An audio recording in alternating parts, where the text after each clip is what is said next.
Hey guys, it's Maddie from Crafty Lore, and if you could have only seen the video I made prior to this, so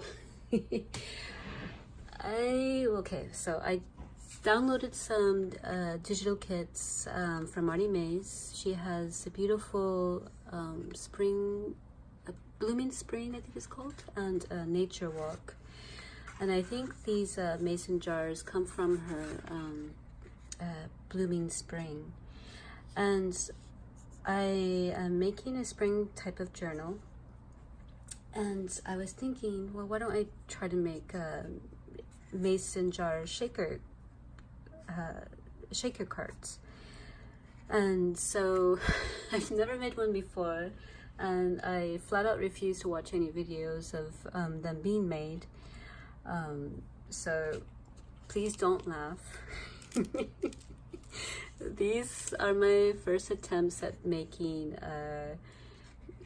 mason jar shakers, and I realized what I did wrong.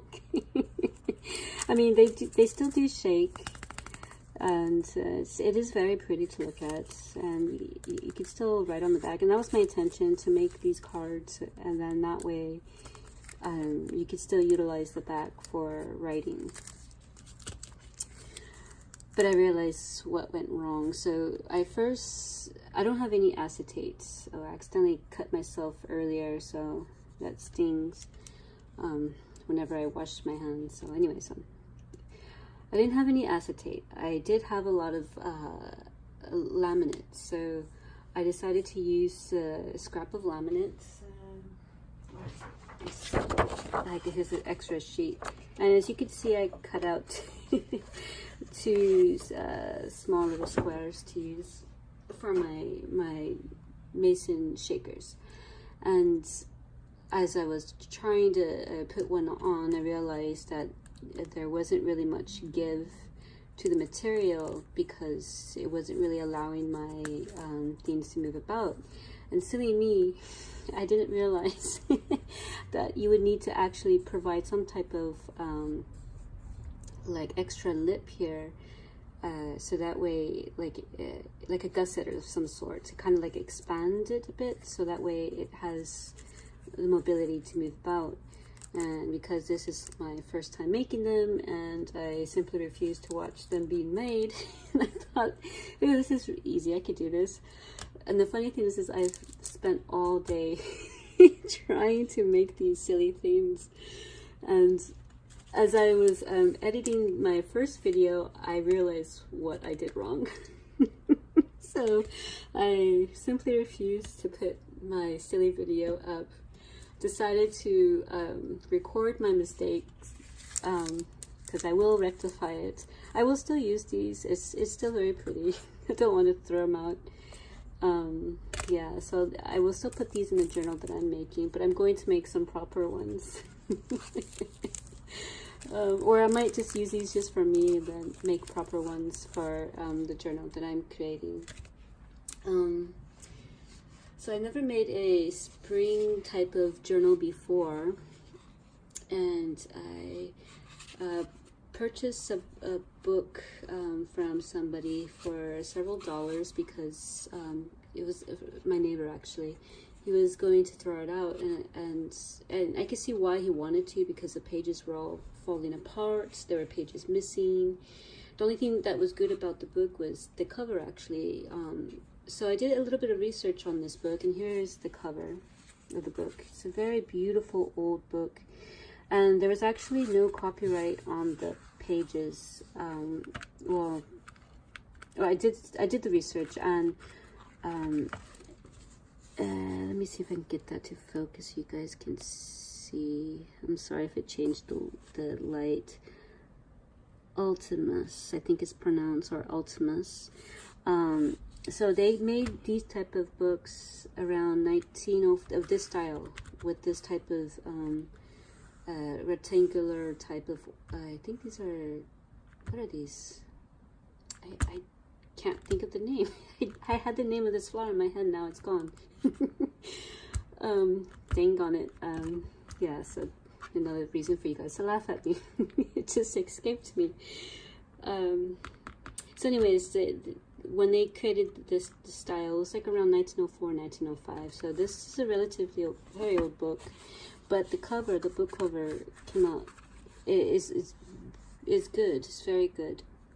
It originally said Tom Brown School Days, but the gold was all peeled or faded off, and it was like all tarnished looking, and so I put a little bit of acrylic on it because I'm going to cover this part anyways, so that won't be visible. But yeah, the pages are almost too damaged to use. There are some good ones that I will include in the journal that I'm making. I've never made a journal this size before. I'm still torn about keeping this piece, the spine. I think I will because it's beautifully intact. I was really surprised how well put together this was, except for the pages. Yeah, the pages were just a sorry sight. And I'm glad I was able to buy it for a few dollars from the guy because he was going to trash it to the bin. And this deserves new life. So yeah, so this is what inspired me to create like a springtime type of journal. And I've been looking at Artie Mae's kits for a while, and so I was like, okay, I'll go ahead and purchase them. So I purchased these. I'm going to rework these silly things. I'll make them proper. So yeah, it was just it took me all day just to do 3 of these things. The other one is a sorry side. I left that to the side because it's just, yeah. I don't know, but you know, you can't get everything right all the time. You have to learn to find the humor in it and just go with the flow. So I have some extra stuff. I can always print more, and then I'll go ahead and make some proper mason jar shakers. And yeah, I can't wait to like be able to get this up on video when it's finally completed. I have most of the signatures ready. There's just a few a few things I need to do. I need to do some sewing. Actually, not a few. I need to do a lot of things before I can actually put this on video. But I did want to show like this beautiful cover. I'm glad I was able to save it from it being trashed. This poor thing. This deserves new life. So anyways, I will eventually pop on a video of the proper ones that I make. Yeah, I have to create some type of gusset type extra like white space in order to fold it over, and that way, yeah, so I'm still, I don't know, and then I spent like a whole hour trying to get my Canon camera to work, because I don't really use it. Right now I'm using my phone to record, but I was using my Canon, and that was, oh my goodness, a headache to get the whole setup, to get everything ready. And yeah, so, and then as I was editing my video, I realized, oh, I know what I did wrong. So now that I know, I'm gonna fix it and put on put up a video soon, I hope.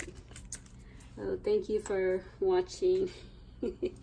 And I hope you enjoyed my mishaps and whatnot. I will talk to you guys soon. Bye.